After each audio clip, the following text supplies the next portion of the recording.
I love going to the movies. Popcorn, previews, I love everything about it.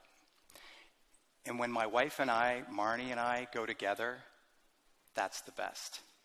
So we're on a date night in 1994. I'm sitting in the theater, totally into the movie, and I feel her elbow in my side, and she leans over and says, "Dave, stop that."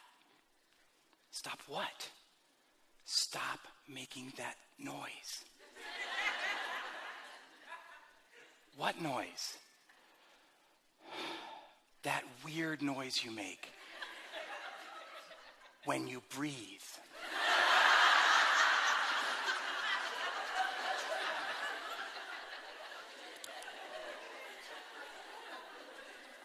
I had no idea what she was talking about at the time, and she was absolutely right. I was so stressed and anxious at this point in my life that my breathing often sounded like this. Really. It sounded like I had swallowed a squeaky toy. And the crazy part about this is that until Marnie brought it to my attention, I didn't know I was doing it. It just felt like who I was. So I looked into stress reduction, and I came across this thing called mindfulness. So I practiced sitting in silence for 20 minutes every day, paying attention to my breathing, noticing sensations, and observing my thoughts. And I want to be really clear about something. I did not find this relaxing at all. You see, when I sat, I was so bored and restless that it felt like all I could do just to remain sitting. And it turns out I'm not alone in this. In 2014, researchers at the University of Virginia found that many people would rather give themselves mild electric shocks, really, than sit alone quietly with their thoughts. Really. This is how I felt. Honestly, I don't know why I stuck with it. But over time, what I found was that I had a greater ability to just be with the emotional discomfort that I'd been avoiding for most of my life.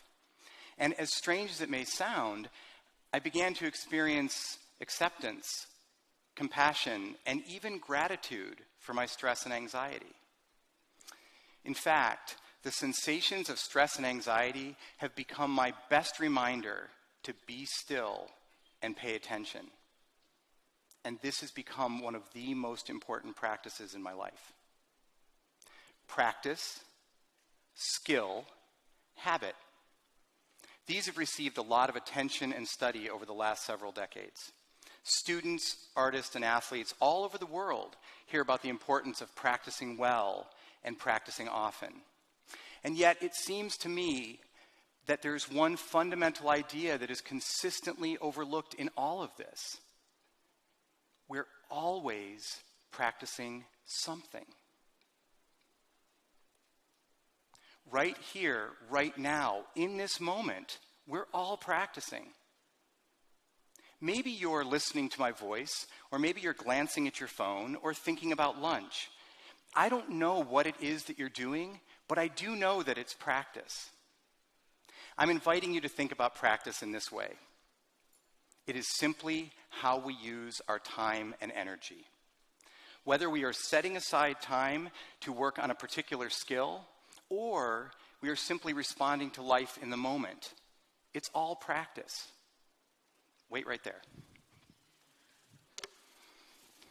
Okay. Learning to juggle takes practice. There's tossing, catching, timing. And in this process, that is bound to happen. And when it does, we have choices. I can put my energy into blaming myself.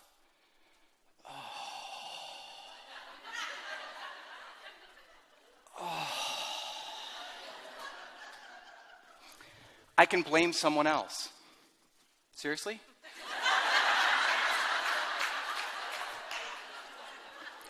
I can give up and walk away. I can pick up and begin again. And each one of these is its own practice. And here's the thing about practice.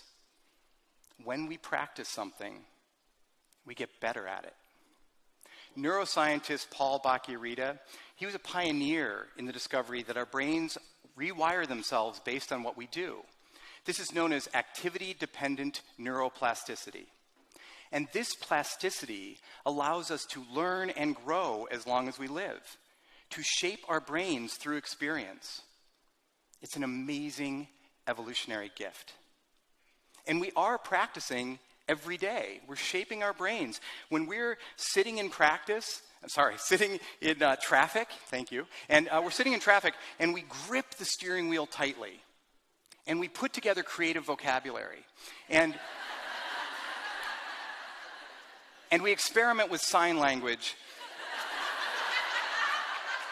and craft stories about the families the other drivers were raised in. We're practicing. When we stand in the mirror and find all the flaws in the person looking back at us, we're practicing. When we start our day with a mental list of fires to be put out and emails to be answered, we're practicing. When we put off important conversations because of discomfort or uncertainty, we're practicing. These things that we do on a regular basis are all forms of practice, and the more that we do them, whether we're aware of it or not, the more talented at them we become. Anne Graybiel is one of the world's experts in habit formation, and she's found that our brains chunk repetitive behavior and then move control for those chunks into deeper areas of the brain where they require less energy to carry out. It's almost as if our brains assume that whatever we did yesterday allowed us to survive to see the sunrise today. So while we sleep, our brains reorganize to make that behavior more automatic. To be fair, not all of our habits are bad. Many of them work for us. It's just that once a habit is formed, it feels comfortable, whether it's useful or not. It kind of feels like who we are. Try this. Go ahead and cross your arms. Great. Notice which arm's on top. Now cross them the other way. Right? Right? I love this because some of us are like, whose arms are these? Yeah.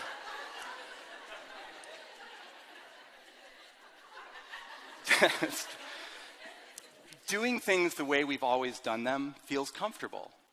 And doing things differently can feel awkward. This awkward feeling can be enough to keep us from practicing something new. Our pursuit of comfort and our avoidance of discomfort can keep us from seeing what we're really capable of. And I know this from my own experience. Many times I've been that guy. I have defended habits that were comfortable, even though I knew they weren't working. And I have behaved as if I didn't have the choice to do it differently. Yeah. Some of us can even convince ourselves that by practicing something familiar, we can get a completely different and new result. Some of us live hyper-scheduled lives, fueled by stress and anxiety, hoping that when we go on vacation or retire, we'll have the skill to relax and savor our experience. This is like practicing the piano, hoping to get better at golf.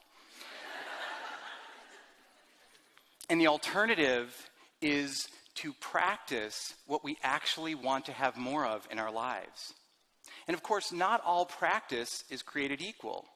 Anders Ericsson is an expert in expertise. And one of the things that he's discovered is that it is deliberate or conscious practice that is the most effective path to a desired skill. Practicing consciously means that we bring our awareness to the present moment, that we take purposeful action, and we pay careful attention to the results. And while practicing consciously is no guarantee that life will be the way we want it to be, it certainly helps us work with life as it is.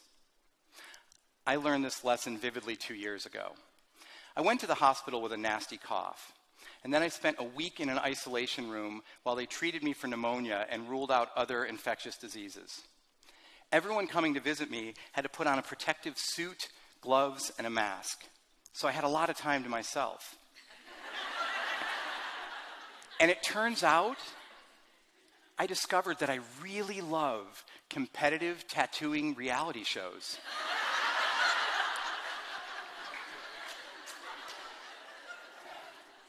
After several days, the doctors had the information they needed to diagnose me with a rare form of leukemia.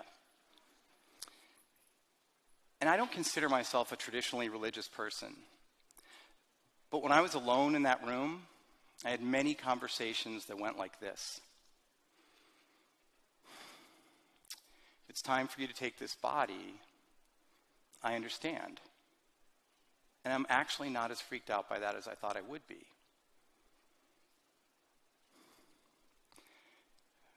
But please, don't take my son's father away from them. Not yet.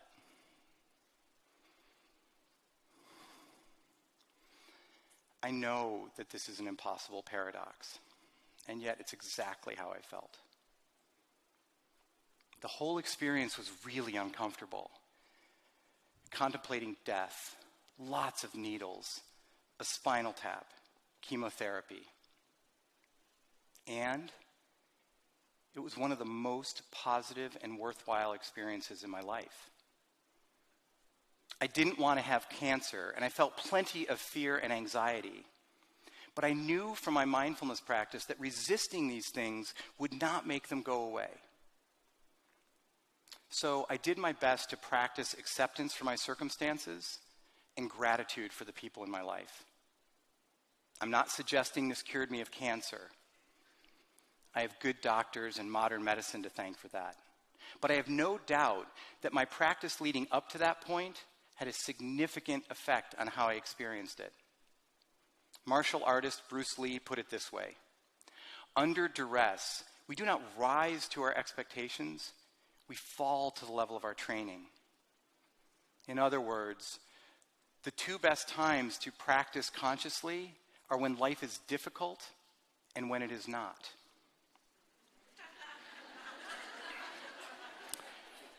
So here we are, practicing something. And I invite you to practice something with me right now. Please sit upright and place your feet flat on the floor.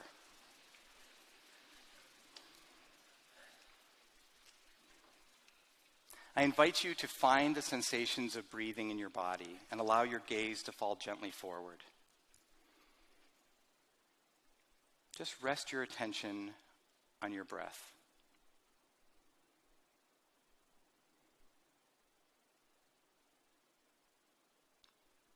And now I invite you to bring to mind someone for whom you are deeply grateful. And see if you can feel the sensations of gratitude in your body.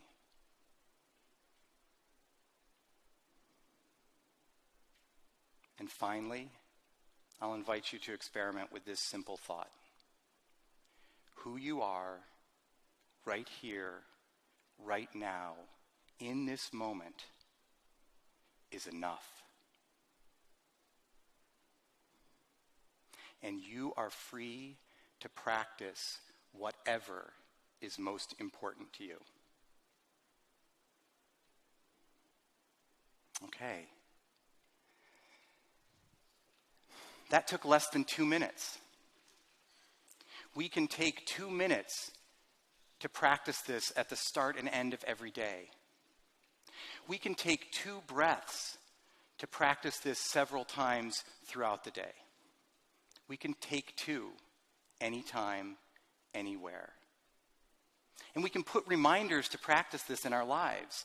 Don't be proud. Sticky notes are great. Really. And we can use our smartphones and our calendars to remind us to be here now.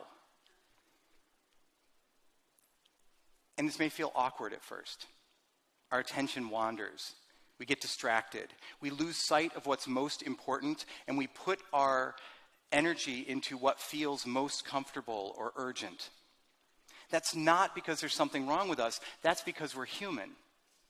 And when we notice that this has happened, we can bring our attention back to this moment and begin again. That's why it's called practice. Take 2, use reminders, begin again. We're always practicing something. And when we practice consciously, we can find a little more freedom in life. We can work a little more gracefully with what shows up. We can notice impulses and urges as they arise, and we can choose a response based on what matters most. We can tap into the incredible human capacity to grow, to thrive,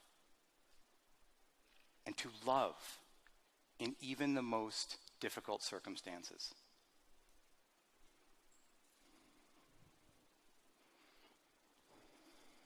Be careful what you practice, because you are going to get better at it. Thank you.